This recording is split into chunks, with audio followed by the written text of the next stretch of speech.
Hi and welcome to IndieGems, where we try to bring you the latest gameplay videos and reviews. Today we are taking a look at Turbo Sliders Unlimited, a top-down racer with an amazing number of customizable options to tailor the game to your specific needs. This game has almost everything you can think of, and some you haven't thought about, like changing the sound of gear changes. You can set up races with lots of different specifics to give it more of an arcade feel or make it more realistic. It's all up to you, and it makes it feel like a truly sandbox experience. For example, I entered a lobby with about 10 other players and we raced around a track in a competition, yet each car had different amounts of fuel so that the best players had a handicap and went slower. There's also a number of different games you can play when you set up your lobbies, including tag, battle, sumo, collector and soccer. There's a vibrant community on Discord where you can arrange races and enter scheduled tournaments, which is probably a better bet than waiting for lobbies to fill up, as when I did try to play online there weren't that many full lobbies. I get the impression though that there are a lot of dedicated racers amongst the community, so they are out there.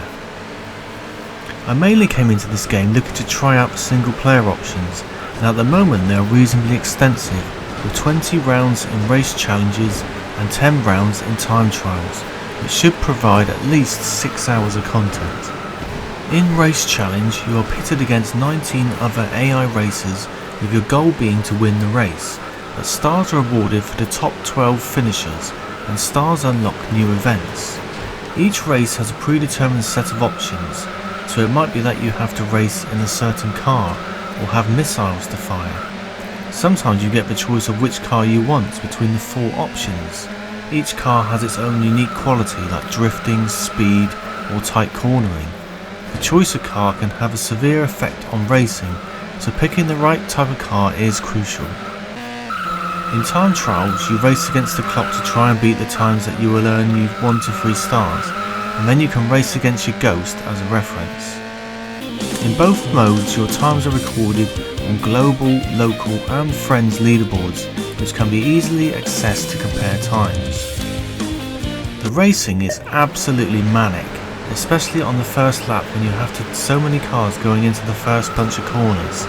The cars race around like a swarm of hornets.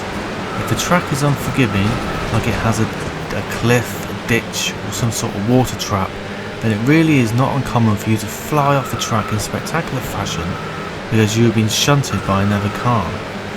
Crashes can be quite comical and exaggerated because the cars fly around like ragdolls.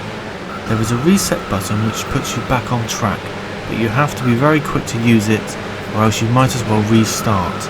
And in many cases I restarted the whole race when this happened because it's very difficult to regain places after a reset. The racing feels frantic and you almost have to be perfect to have any chance of finishing first. In races where the car class is the same, races are so tight, and I find myself restarting the race many times after a mistake because it is that unforgiving. Races where there are a mixture of classes is very interesting because positions yo-yo all the time depending on how many straights and corners there are, because each car has their own special abilities. Initially I wasn't impressed with the handling of the cars and thought they felt a little cumbersome, but once you get used to drifting and learn the different cars' attributes, you will start to have so much fun, and it is incredibly addictive too.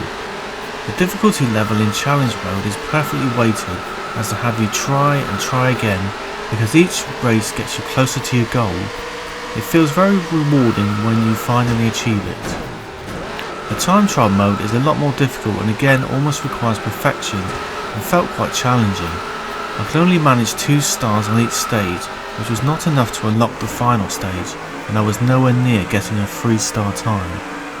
If you enjoy customizing your car, there are countless options for you to change. I found the paint shop to be a little difficult to use and gave up trying to create anything, and the same happened when I tried to create my own track, as that was not very user friendly. There is a YouTube tutorial which should help you understand the basics, but it will take a while for you to get to grips with it.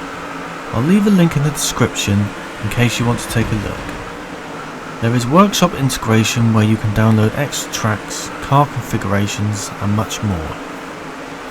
At the moment the menus look a bit basic and lack any polish, and the graphics in general look quite ugly, with objects surrounding the tracks looking amateurish.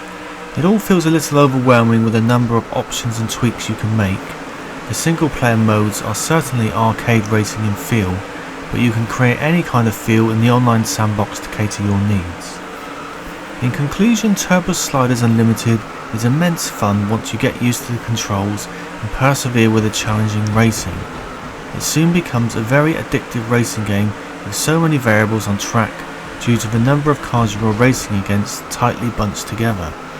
I laughed a lot, I cursed a lot, but I was always eager to get straight back in there. Okay, that's all for our review on Turbo Sliders Unlimited. Please leave a like if you enjoyed the video and consider subscribing to our channel for more reviews. I'll leave a link in the description to our curator channel on Steam too if you want to check out more reviews. Thanks and see you soon.